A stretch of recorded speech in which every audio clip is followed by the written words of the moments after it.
Alright, pag-pray na. Huwag mo muna scroll. Kaya ako'y pag-pray na sa oras na ito. Let's pray.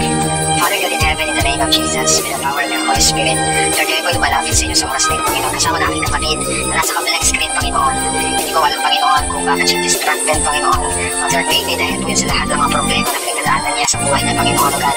Lord, I know na ikaw nakakalam kung itaw ito, Panginoon, God, ay hindi na siya makafocus sa kanyang buhay sa mga dapat niya gawin dahil po sa mga problema na pinagdadaanan niya.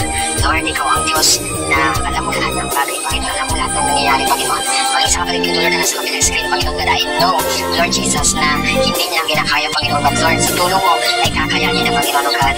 Lord, ang mga bagay na nag-distract sa kanya, Lord, hindi ikaw magbigay sa kanya ng kalakasan, magbigay sa kanya ng kapayapaan, Panginoon, in the name of Jesus, even Lord, yung kagalakan, ibigay mo sa kanya, Panginoon, in Jesus' name, in Jesus' name. Lord, naniniwala po ako sa oras na ito, ay meron kang sinasabi sa taong ito, meron kang ginagawa sa kanya, Panginoon. Hindi ko po alam, Lord, kung ano po yung mga iba pang bagay, Lord, na kanya po nararanasan, but Lord, I believe, Panginoon, na tutulungan mo ang taong ito ngayon, Panginoon. Maraming salamat, Lord. I declare peace, I declare freedom, I declare victory, Panginoon, sa buhay ng taong ito.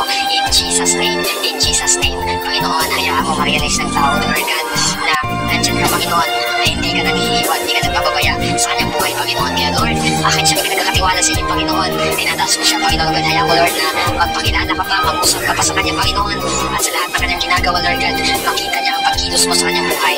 Lord, huwag hayaan ng taong ito, Lord God, ay mas siya po ay manugbog, Panginoon. But Lord, ibangon mo siya, Panginoon, sa kanya po pagkabagsak, Panginoon, God, sa pamamagitan ng mga problema na yan, Panginoon. Lord, I speak also focus, Panginoon, sa taong ito, in Jesus' name, in Jesus' name. Maraming salamat, Panginoon. Purihin ka na din sa buhay ng taong ito, in Jesus' name. Amen and amen.